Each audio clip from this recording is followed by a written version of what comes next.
لو بتدور على لابتوب يخليك تنسى معنى كلمة بطء، خليني أقولك على الزد بوك باور جي 7. إيه اللي يميزه؟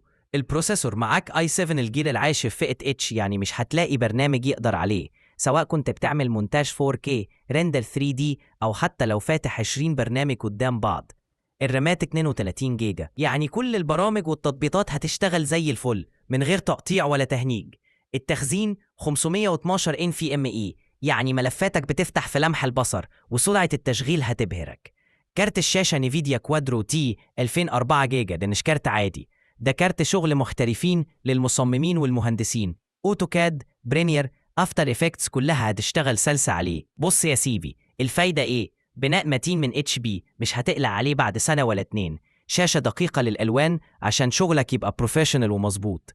كيبورد مريح لو بتكتب كتير، والبطارية كويسة للشغل الطويل. فلو عايز جهاز يشتغل معاك سنين من غير وجع دماغ ويخليك دايما متقدم، الزد بوك ده خيارك الصح. ما تضيعش الفرصة. يعني ببساطة اللابتوب ده معمول عشان الناس اللي شغلها تقيل وعايزة جهاز يعتمد عليه، وبرضه شكله شيك ومتين. لو انت مهندس مصمم او حتى بتنتج فيديوهات تقيلة ومناسب جدا للاي اي، ده جهاز ممكن تعيش عليه سنين قدام. الفرصة دلوقتي، اللابتوب متوفر عندنا في ستيب 1، وبنقدمه بأفضل سعر في السوق، ومعاه ضمان وشحن لأي مكان في مصر. تعال شوفه بنفسك أو بعت لنا رسالة على الصفحة وهنتواصل معاك فورا. تقدر كمان تتواصل واتساب أو مكالمة وإحنا في الخدمة.